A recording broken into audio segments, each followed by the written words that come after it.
Assalamualaikum. Hari ini kita akan buat revision mengenai trigonometric functions. Trigonometric function diterbagi kepada tiga, iaitu ratio and identities, formula and solving equations. So now kita go through dekat ratio and identities. Bahagian ratio dengan identities ni diterbagi kepada tiga, iaitu ratio, angles and basic identities. Untuk basic identities, kita tahu dia ada sin kuasa 2 theta tambah cos kuasa 2 theta sama dengan 1. Identities dia terbagi kepada tiga formula.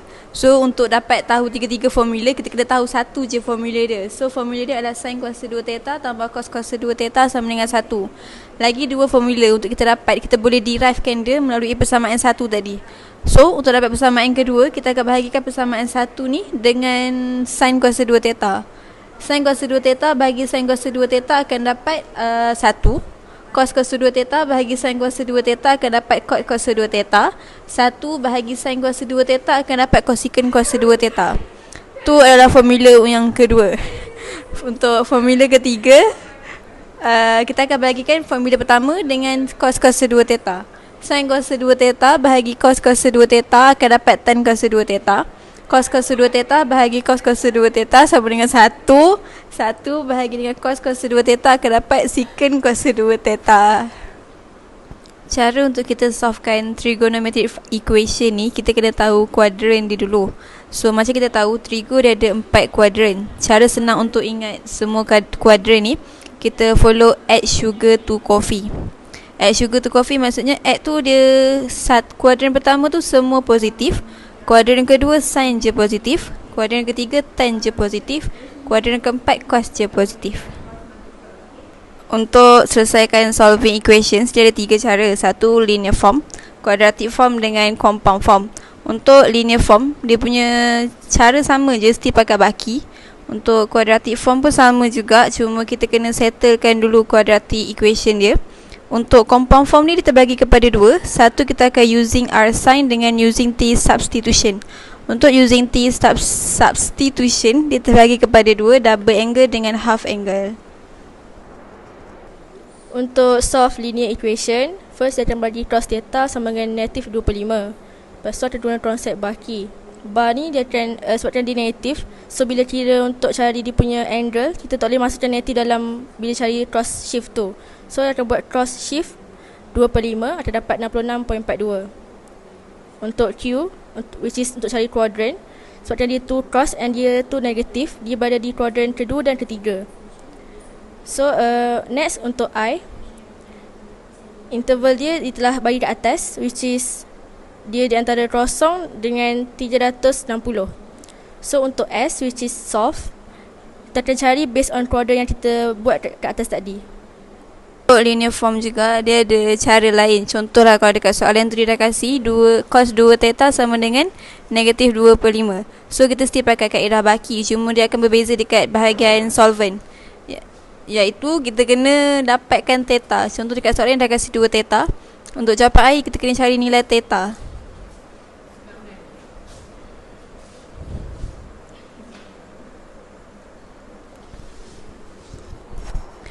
Untuk linear form ni ada dua cara. Satu, sama ada dia berbeza dekat function, atau lagi satu dia berbeza dekat interval. Kalau dekat interval, kita kena tengok range ni dia bagi berapa. Contoh kat sini dia bagi 2 theta. So step dia sama je, kita mesti pakai kaedah baki, cuma yang berbezanya dia berbeza dekat bahagian interval. Kalau dekat interval saya dia kasih theta sama dengan 2 theta. So untuk jawapan akhir, kita kena tukar untuk dapatkan theta je, sebab at the end jawapan akhir dia kita mesti kena cari theta. So kalau dekat sini kita dapat 2 theta sama dengan ni, untuk dapatkan jawapan akhir kita akan bahagi dengan 2. Contoh kalau dekat sini dikasih 3, kita akan bahagi dengan 3, sebab kita nak jawapan akhir dia dalam theta.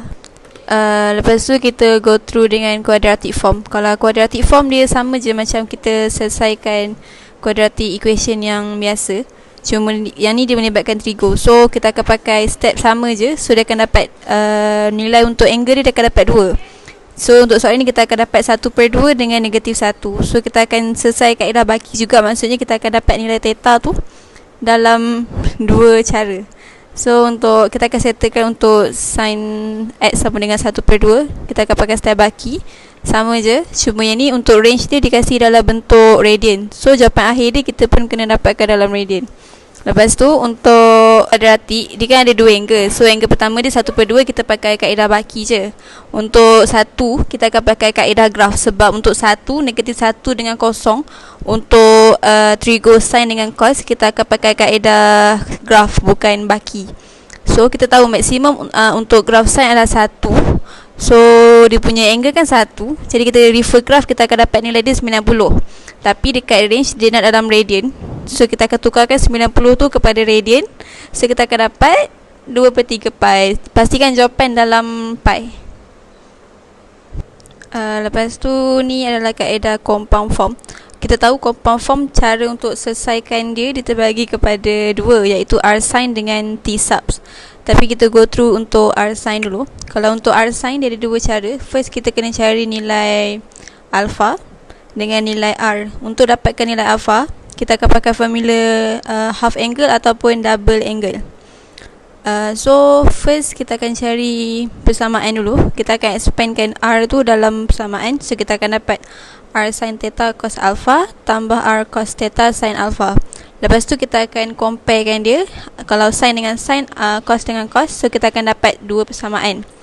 Daripada dua persamaan tu, kita boleh cari nilai alpha dengan nilai R. Kalau untuk cari nilai alpha, kita akan bahagikan persamaan 2 dengan persamaan 1.